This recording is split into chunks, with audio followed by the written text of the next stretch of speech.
하나님 감사합니다. 우리를 잘 삶아 주시고 이 월요일 새벽에 주 앞에 나와 말씀과 기도로 하루를 시작하게 하시니 감사합니다. 이 새벽에 모인 주의 긍휼과 자비를 구하는 모든 성도님들의 심령을 주님 불쌍히 여겨 주시고 이 시간 모든 모인 성도들 심령 가운데 새로운 은혜와 생명을 공급하여 주옵소서. 이 새벽에 모여 주의 응답을 구하는 성도들 심령 하나하나마다 마땅한 자비와 긍휼을 베푸셔서 선하신 뜻대로 꼭 응답하여 주옵소서. 우리의 결핍과 모자람을 채우시는 아버지의 손길과 은혜를 경험하게 하셔서 평생 주님의 살아계심을 선명하게 경험하고 찬양하는 놀라운 간증의 주인공이 되게 하여 주옵소서. 주님, 특별히 질병과 연약함, 삶의 고난으로 인해 고통받는 성도들을 노아와 아브라함처럼 늘 주님이 기억하여 주시고 치료의 과정과 회복을 통해 십자가 복음의 능력을 실존적으로 체험하게 하여 주옵소서. 하나님, 또한 우리 대전중앙교회가 주님의 은혜 안에 날마다 든든히 서가게 하시고 각 부서와 기관 가운데 하나님을 사랑하며 주님의 일을 신실하게 감당할 일꾼들이 더욱 세워지도록 주께서 은혜를 더하여 주시옵소서. 또한 특별히 다음 세대와 청년들이 믿음의 군사로 온전히 세워지게 하셔서 나라와 민족과 교회의 기둥 같은 역할을 감당하도록 주께서 은혜를 더하여 주시옵소서. 하나님, 이 나라와 민족을 주님의 손에 의탁합니다. 이 나라의 민족 주님의 은혜 아래서 참된 평안을 누리게 하시고 정치, 경제, 사회, 문화, 안정기에 접어들여 하나님이 주신 은혜로 하나님께 오히려 영광을 더 올려드리는 나라와 민족이 되게 하여 주옵소서. 정부와 위정자들과 영적인 리더들에게 지혜와 능력을 주셔서 무엇보다 하나님의 살아계신가 말씀을 경외하며 국민들과 교회와 나라를 살리는 진정한 일꾼들로 쓰임받게 하여 주옵소서. 새벽에 주의 말씀이 월요일 하루를 살아가는 성도님들의 삶의 빛과 등불이 되게 하실 줄 믿고 감사합니다. 예수님의 이름으로 기도드립니다. 아멘. 네, 오늘 함께 나눌 말씀은 창세기 42장 13절에서 20절 말씀입니다. 창세기 42장 13절에서 20절 말씀입니다. 저와 성도님들 한 절씩 교독하시고 마지막은 다 함께 합독하도록 하겠습니다. 그들이 이르되 당신의 종 우리들은 12 형제로서 가나안 땅 한 사람의 아들들이라. 막내 아들은 오늘 아버지와 함께 있고 또 하나는 없어졌나이다. 요셉이 그들에게 이르되 내가 너희에게 이르기를 너희는 정탐꾼들이라 한 말이 이것이니라. 너희는 이같이 하여 너희 진실함을 증명할 것이라. 바로의 생명으로 맹세하노니 너희 막내 아우가 여기 오지 아니하면 너희가 여기서 나가지 못하리라. 너희 중 하나를 보내어 너희 아우를 데려오게 하고 너희는 같이여 있으라. 내가 너희 말을 시험하여 너희 중에 진실이 있는지 보리라. 바로의 생명으로 맹세하노니 그리하지 아니하면 너희는 과연 정탐꾼이니라 하고 그들을 다 함께 3일을 가두었더라. 사흘 만에 요셉이 그들에게 이르되 나는 하나님을 경외하노니 너희는 이같이 하여 생명을 보존하라. 너희가 확실한 자들이면 너희 형제 중 한 사람만 그 옥에 갇히게 하고 너희는 곡식을 가지고 가서 너희 집안에 굶주림을 구하고, 다 함께 읽겠습니다. 너희 막내 아우를 내게로 데려오고 오라. 그러면 너희 말이 진실함이 되고 너희가 죽지 아니하리라 하니 그들이 그대로 하니라. 아멘. 감정보다 약속의 말씀이 우선입니다. 감정보다 약속의 말씀이 우선입니다라는 제목으로 은혜를 나누도록 하겠습니다. 사랑하는 성도 여러분, 한 주의 첫날인 월요일 새벽을 깨우며 주님 앞에 나오신 여러분들 위해 하나님의 은혜와 평강이 가득하기를 축복합니다.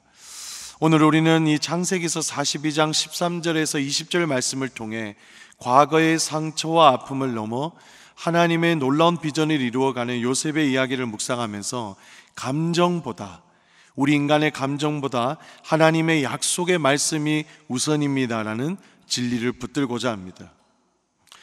성도 여러분, 살다 보면 우리의 감정을 격하게 흔들고 때로는 분노와 복수심에 사로잡히게 만드는 상황들을 만나게 됩니다. 억울하게 당하거나 배신을 경험하거나 사랑하는 이들에게 상처를 받았을 때 우리는 종종 그 감정에 지배되어 똑같이 되갚아 주려는 유혹을 받곤 합니다. 그러나 오늘 본문 속 요셉은 우리에게 다른 길을 보여줍니다. 일반 사람들이 가지고 있는 이 감정과 전혀 다른 대처 방식을 보여줍니다. 자신을 죽이려고 하고 노예로 팔아넘겼던 형제들을 막강한 권력을 가진 애굽의 총리의 자리에서 만났을 때 요셉은 과연 여러분 어떻게 반응했습니까? 한번 살펴보면요, 애굽의 총리가 된 요셉은 온 땅에 기근이 들자 양식을 구하려 온 형제들과 극적으로 제외하게 됩니다. 그래서 여러분 13절부터 20절까지 짧은 본문은 이들의 복잡한 심리를 사실은 긴박하게 잘 드러내고 있습니다. 형제들은 요셉을 알아보지 못했지만 요셉은 한눈에 그들이 자신의 형제들임을 알아보았다고 했죠. 요셉에게 이 만남은 여러분 어떤 의미였을까요? 20여 년 전에 철없는 꿈 이야기를 한 잘못이라면 잘못 때문에 형들에게 미움을 받아 구덩이에 던져졌고 이스마엘 상인들에게 은 20개 팔려 애굽의 노예로 전락했던 그 끔찍한 기억들이 분명 하나하나 다 스쳐 지나갔을 것입니다. 감정적으로 보면 이는 씻을 수 없는 상처이자 가족들에게 인신매매를 당하는 큰 배신이었을 것입니다. 총리의 막강한 권력을 가진 요셉에게 형제들을 심판하고 복수할 기회는 여러분 얼마나 많았겠습니까? 사실 실제 복수할 수 있었을 것입니다. 그는 그 말 한마디로 그들을 죽음에 이르게 하거나 영원히 감옥에 그냥 가둬둘 수도 있었습니다. 여러분 같으면 어떠하시겠습니까? 나에게 나쁜 말이나 다른 잘못이나 씻을 수 없는 상처를 준 자들을 내가 더 높은 자리에서 만났다면 성도님들은 어떻게 하시겠습니까? 내가 누군지 알아? 그때 나한테 이렇게 했었지라며 지난날의 억울함을 토해내며 그들에게 똑같이 대갚아 주고 싶은 마음이 연약한 인간의 마음이라면 들 때도 있습니다. 하지만 요셉은 놀랍게도 그 순간 자신의 감정에만 사로잡히지 않았습니다. 그는 겉으로는 냉혹한 총리의 모습을 보였지만 그 내면에서는 아마 깊은 고뇌와 함께 하나님의 뜻을 헤아리고 있었을 것입니다. 요셉이 사적인 원한에 의한 감정으로 일을 그르칠 수 있었지만 여러분 보세요, 그의 감정이 전혀 본문에 드러나지 않습니다. 그가 그렇도록 흔들리지 않았던 것은 오래전 받은 하나님의 약속의 말씀을 붙들고 늘 바라보면서 살았기 때문입니다. 여러분, 이렇게 성도는 이 땅을 살면서 자신이 보는 현실과 감정에 여러분 익숙한 존재들이 아닙니다. 그런 감정이 인간적으로 들지라도 하나님이 나에게 약속하신 그 말씀을 날마다 반복해서 바라보며 하루하루를 신실하게 살아가는 게 바로 요셉과 같은 저와 여러분의 삶이 되어야 됩니다. 그는 이 만남이 단순히 우연이 아니라 오래전 하나님께서 자신에게 주셨던 꿈, 즉 형제들이 자신에게 절하는 꿈의 성취임을 사실 속으로 순간적으로 직감했을 것입니다. 요셉은 개인적인 복수심을 넘어 이 만남을 통해 더 큰 하나님의 계획, 즉 자신의 가족과 민족을 구원하게 하시려는 하나님의 비전을 그는 바라보았던 것입니다. 이는 오직 약속의 말씀과 하나님만을 바라보는 깊은 신앙과 인내 없이 불가능한 반응입니다. 여러분 보세요. 요셉은 형제들에게 가혹하게 보일 수 있는 질문과 요구를 하죠. 너희는 정탐꾼이다. 14절 15절을 보세요. 너희 막내 아우를 데려오라. 한 사람을 보내 너희 아우를 데려오게 하고 너희는 그곳에 다 같이 갇혀 있으라. 이는 요셉이 형제들에게 복수심을 품었기 때문에 그렇게 말했다고 느껴질 수 있지만 문맥상 그리고 전체 맥락에서 봤을 때 그것이 아닙니다, 여러분. 오히려 이는 하나님의 큰 그림 속에서 그의 가족의 전체를 구원하고 하나님의 약속을 이루기 위한 그의 지혜로운 계획이었습니다. 그리스도인인 우리는 이 땅의 삶에서 보는 대로 살지 않고 여러분 느낀 대로 사는 존재가 아닙니다. 그래서 고린도후서 5장 7절에는 이는 우리가 믿음으로 행하고 보는 것으로 행하지 아니하리로다 라고 말씀했고요. 고린도전서 2장 14절에는 육에 속한 사람은 하나님의 성령의 일들을 받지 아니하나니 이는 그것들이 그에게는 어리석게 보이며 또 그는 그것들을 알 수 없나니 그러한 일은 영적으로 분별하기 때문이라 라고 합니다. 만약 요셉이 자신이 느껴지는 감정과 눈에 보이는 상황대로 형들을 함부로 다루었다면 어떻게 되었을까요? 그는 애굽의 총리 자리에서 하나님의 뜻과 민족의 구원 이라는 큰 비전과 계획을 스스로 이루어드리지 못했을 것입니다.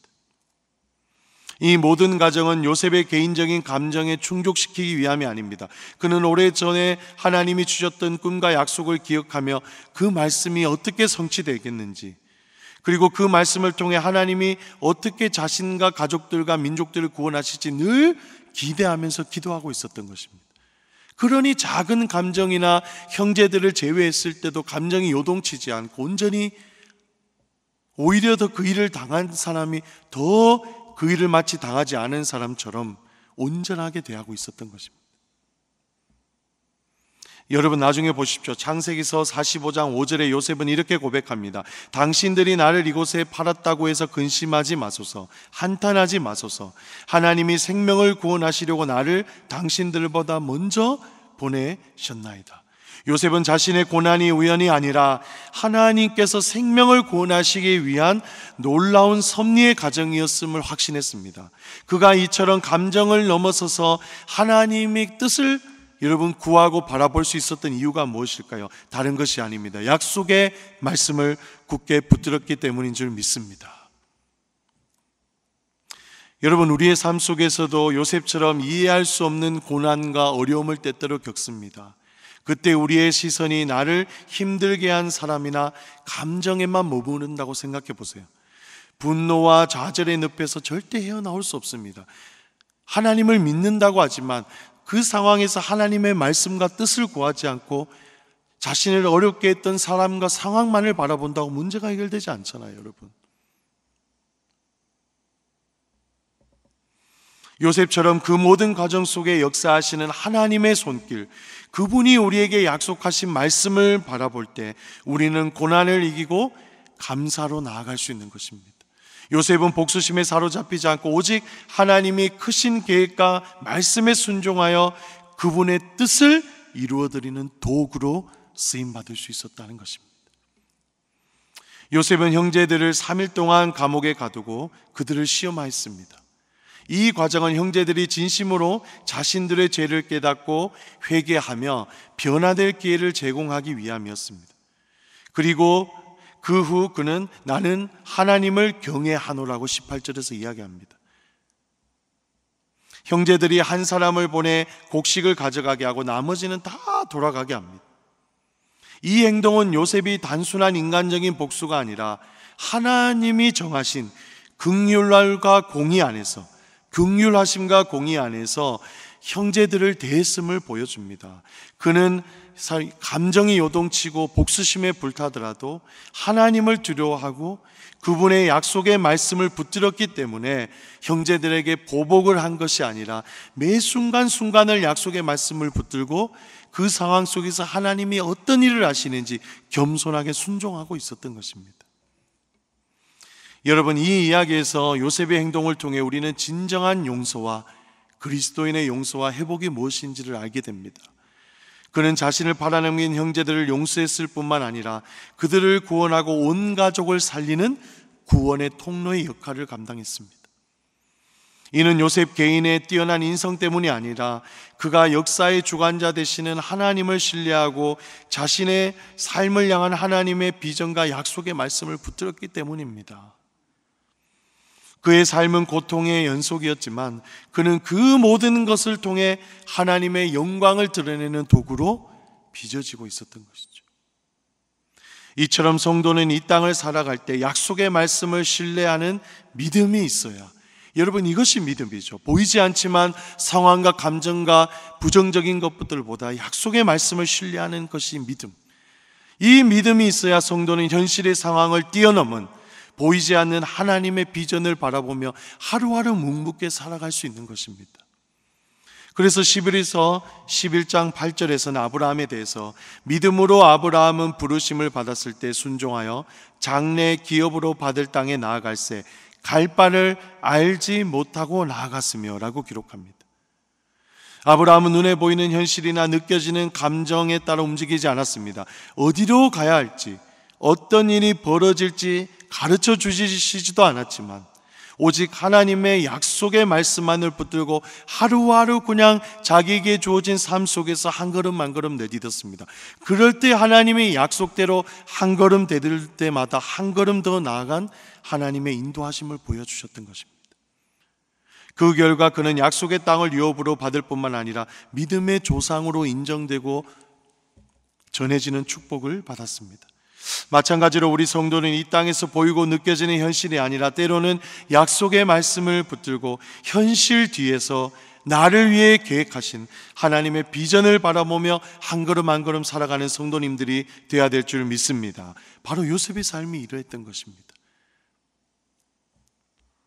오늘 이 새벽 우리 자신을 돌아봅니다. 혹시 내 안에 미워하고 용서하지 못하고 신뢰하지 못하는 사람은 없습니까? 나를 힘들게 했던 과거의 상처와 아픔 때문에 하나님을 믿고 그의 말씀에 순종하는 삶을 산다고 하지만 여전히 분노와 복수심에 사로잡혀 있지는 않으십니까? 우리의 감정을 뛰어넘어 요셉처럼 하나님의 크고 놀라운 약속의 말씀과 계획을 신뢰하며 날마다 묵묵히 한 걸음 한 걸음 믿음으로 나가시기 바랍니다. 그럴 때 하나님께서 반드시 성도님들의 삶 속에서 한 걸음 내디딜 때 더 한 걸음 나아가서 여러분들이 걸어야 될 길을 보여주실 줄 믿습니다. 그럴 때 우리의 삶은 개인적인 상처와 아픔을 점점 극복하면서 이제는 하나님의 영광을 드러내는 도구로, 생명을 살리는 도구로 요셉처럼 성도님들을 가정과 직장과 환경과 상황에서 귀한 믿음의 속으로 사용해 주실 줄 믿습니다. 오늘 우리 이런 마음을 가지고 이 새벽에 말씀을 붙들고 한번 간절히 기도하기 원합니다. 하나님, 감정과 상황에 우리 심령이 요동치지 않게 하여 주시고 보이지 않지만 우리에게 약속하신 하나님의 약속의 말씀을 붙들고 하루하루 내딛는 성도들이 되게 하여 주시옵소서.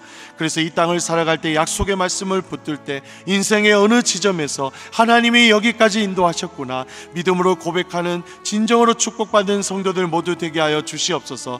또한 마지막으로 하나님, 여전히 내가 하나님의 사람이지만 나에게 상처와 아픔을 주고 또한 나를 신뢰하지 못한, 용서하지 못한 사람이 있다면 이 시간 요셉처럼 주님의 뜻이라고 말씀에 순종하여 용서하는 마음을 갖게 하여 주시옵소서. 그럴 때 상처와 아픔을 극복하고 오히려 믿음의 사람으로서 내가 하나님의 뜻을 이루어드리는 도구로 하나님 귀하게 쓰임받게 하여 주시옵소서. 여러분, 교회를 위해 기도해 주시기 바랍니다.